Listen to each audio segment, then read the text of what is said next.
Do you ever get heartbroken and it doesn't just feel sad? It feels like somebody died. Like you wake up and for 1 second you forget. For 1 second, everything is normal. Then your brain remembers and it hits your chest like a weight. Not even I miss them. It's worse than that. It's realizing the person you used to reach for is not yours anymore. And the crazy part is they're still alive. They're out there somewhere, laughing, eating, living life, but to you, they feel gone. That's heartbreak. It's grief with no funeral, no ceremony, no people lining up to tell you they're sorry. Just you in an empty space where a whole person used to be. So if you're in that space right now, I want you to know something. You're not dramatic, you're not weak, you're not too attached, you're grieving. And I know because I had to grieve Emma. I knew Emma in high school, and I'm not talking about a crush you forget in 2 weeks. I'm talking about that person who you just carry with you. You're sitting in class and you're not even focused. You're just hoping you see them in the hallway. You hear a song and you think of them automatically. You start making little promises to yourself. Someday I'll be good enough for her. Someday it's going to work out. I liked Emma through basically all of high school. And the worst part is that I genuinely felt like she understood me. Like when you're young and you feel misunderstood by the world, but there's that one person who makes you feel seen. And that was her. So when I got to college and it finally happened, when we started dating, it didn't feel like a normal relationship. It felt like something I've been waiting for forever. And then we moved in together freshman year. And I know what people will say, that's too fast, that's crazy, whatever. But when you're in love, it doesn't feel crazy. It feels like this is my person. And for a while it was real. Late nights, small jokes, inside stuff nobody else would get. Falling asleep next to someone and feeling like the world would finally shut up. And that's the part people don't understand. When a breakup is real, you don't just lose a girlfriend. You lose the person who's in your daily life. You lose the person you text when something good happens. You lose the person you vent to when you feel low. You lose the person you sit with when you don't even feel like talking. You lose the we. Then she broke up with me. And I'm not going to pretend I handled like a movie character. I didn't. I remember sitting there, hearing the words, and I felt like my ears stopped working. Like the world started moving slower. And after she said it, I kept thinking, no. Wait, what do you even mean? Because when you're living with someone, your brain doesn't even have a backup plan. Your brain is like, this is the future. This is the timeline. So when that gets ripped away, you don't just lose her. You lose the future you built in your head. The trips you imagined, the life you thought you were walking into, even the simple stuff like the next weekend. After it happened, I swear that house felt haunted. Same rooms, same furniture, same walls. But it was missing the one thing that made it feel alive. That's when I started feeling like death, because death isn't just losing to a person, it's losing your ability to reach them. It's losing the comfort of knowing they're there, and it's losing a voice that used to calm me down. I remember the moment that still messed with me. I went to grab my phone to text her something stupid, just automatic, like muscle memory, and then I realized I can't. Not because my phone was dead, because she wasn't my person anymore. And that sounds small, but if you ever love somebody, you know that feeling is violent.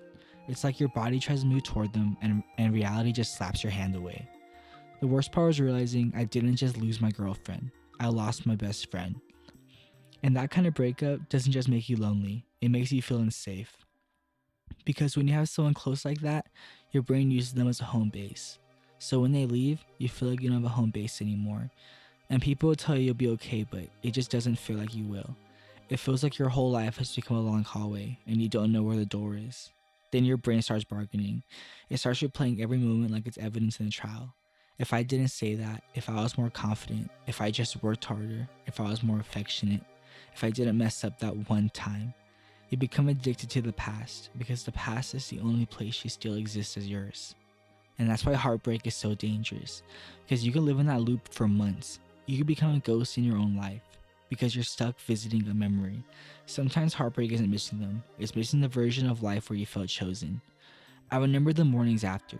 You wake up and your first thought is maybe it was just a nightmare. And then you look at the room and you realize it's real. It's so real.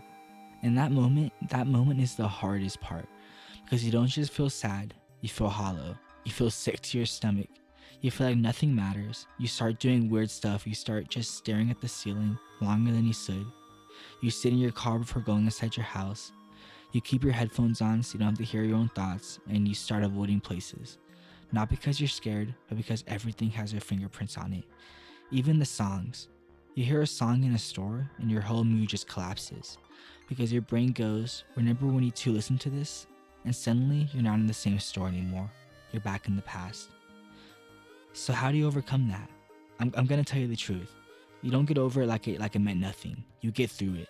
And there are rules to getting through it. Not motivational rules, survival rules. Rule 1. You have to let yourself grieve. You cannot heal something you keep denying. If you keep acting like I'm fine, you're locking the pain in a room inside you. And it never disappears. It just turns into anger, numbness, and bitterness. It turns into not being able to love the next person right. So yeah, you should cry. You should let your chest hurt. Because the pain is proof that love is real. Rule 2. You have to stop checking on this person. If you keep looking at their socials, you're feeding the part of you that cannot accept reality. Every time you check, you restart the grief. You're picking at the scab over and over. Mute, unfollow, even block if you have to. Not because you hate them, because you're trying to live. Rule 3. Rebuild your life structure. When you're with them, someone not like that becomes part of your routine. So when they leave, you don't just feel lonely. Your day has holes in it. So that's why you keep thinking about them, because you do not know what to do with the empty time. So you have to rebuild. Go to the gym, focus on your work, hang out with your friends again, maybe go back to school, focus more on school if you haven't already, and listen to music. Or I like to make music, so that's pretty cool. Anything that's just different and real. Not to distract yourself, but to build a new version of you that isn't dependent on them. And then comes the hardest rule. Accept that you might always care a little.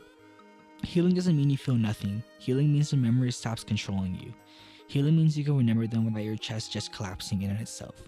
It means you can say their name without feeling like you're being stabbed. It means the love has become a scar, and scars don't mean you lost. It means you survived something that should have crushed you. My turning point was never a glow up. It wasn't meeting someone new. It was small. I laughed, like a real laugh. And for a second, I didn't think about Emma. And then I realized, oh, I'm coming back, but not all at once, but piece by piece. That's how it happens. You don't wake up healed. You wake up slightly less broken. And one day, you realize you can breathe again. So if you're listening to this and you're in the middle of it, I know it feels like death, because it is. The version of your life died. A future died. A we died. But you're still here. And that means your story isn't over. It just means you're in the chapter where you rebuild. It's going to hurt, but you're going to come out of it with something you didn't have before. Depth, strength, and wisdom.